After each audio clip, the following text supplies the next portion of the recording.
The cheerleader. Yep. Yeah. Fooled ya. The cheerleader fooled ya. Got your focus. The cheerleader took your focus away from the game. That's right. You missed the important play. You missed the most important part because you were watching the cheerleader. It's so much better. Wow. The cheerleader, oh man, that's so entertaining. Oh, that feels so good watching that cheerleader. Uh-huh. Uh-huh. Because the cheerleader is giving you back energy. Yeah, they're smiling. Yep. They're talking, commenting, giving back. Oh man, they're excited. Yep. It's all good. Oh yeah, I like that. Uh-huh. It's that positive feedback. Oh yeah, they're paying good attention to you. They're looking at you. They're talking to you. They're commenting. Oh yeah, they like what you have. Oh yeah. They're just loving every word you're saying. So you just get focused on that cheerleader. But wait a minute. You're missing the most important play on the field. The most important play is right next door. That's right. That's the one who's not talking. With your couple right there, you got one being a cheerleader jumping up and down, all excited and just really into the rhythm here, into the flow. Just can't wait to get the ball rolling. Let's get this thing started. But the real game is right next door.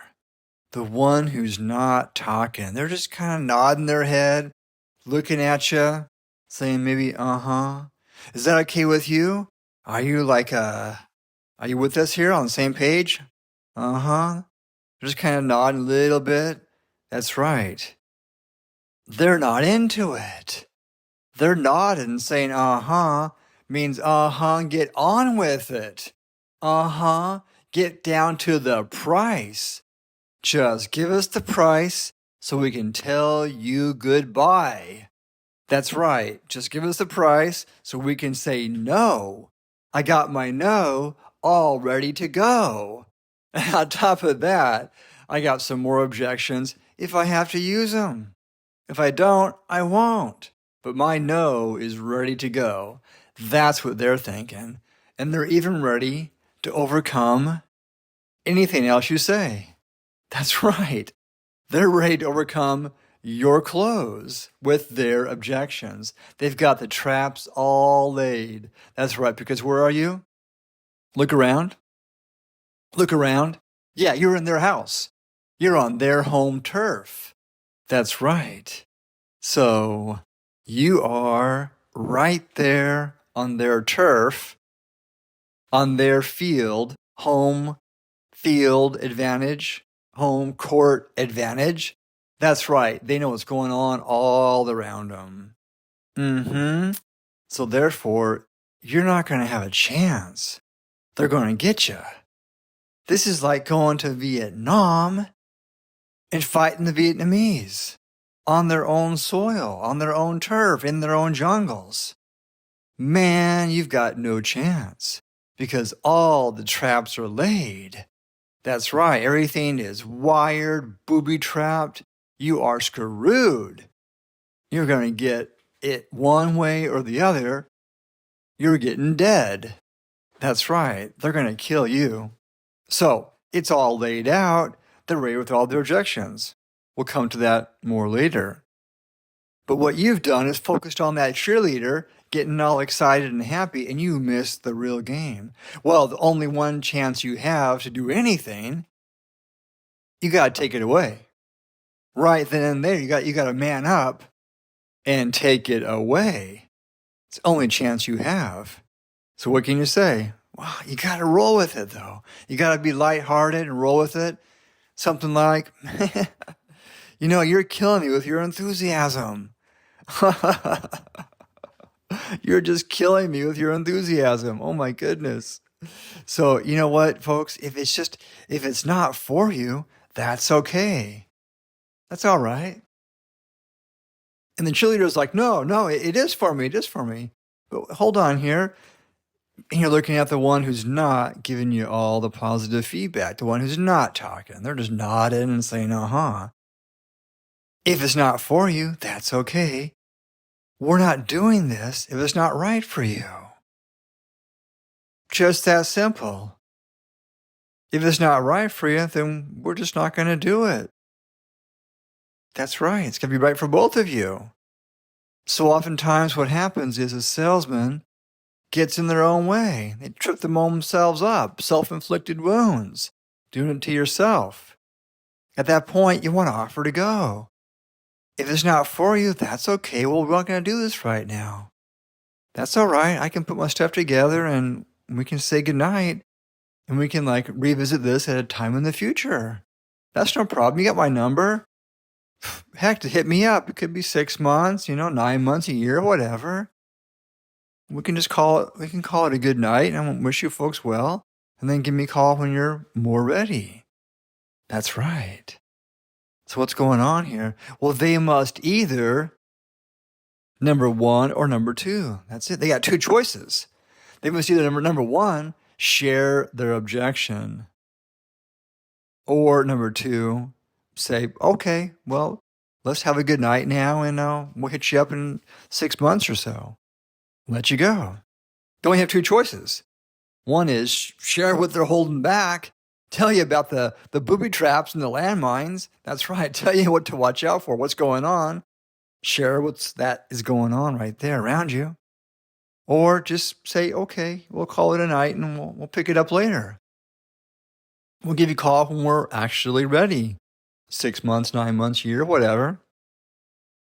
So in the end, there's only two doors. Door one, I can afford it. Let's figure out how to do it. Financing, cash down payments, 0 down, 10% down, cash 30% down, balance on completion. Let's kind of figure it out. I can afford it. Let's figure this out. What's the best system of payment? Or number two, I can't afford it. Just can't afford it right now. No way, no how. No financing, don't matter, nothing. Can't afford it. That's the two doors. We got to narrow it down. That's the only escape. You've got two ways to get out. Door one and door two. Let's figure out what door they are going to be going through. Make it real clear to them the only way to get out of this is door one or door two. I can afford it or I cannot afford it. That's the only choices they have. So that must be clear. It's your job as a salesman to make that right damn clear. So going back, don't get in your own way. Don't trip yourself up. Pay attention. Be watching stuff. Open your eyes.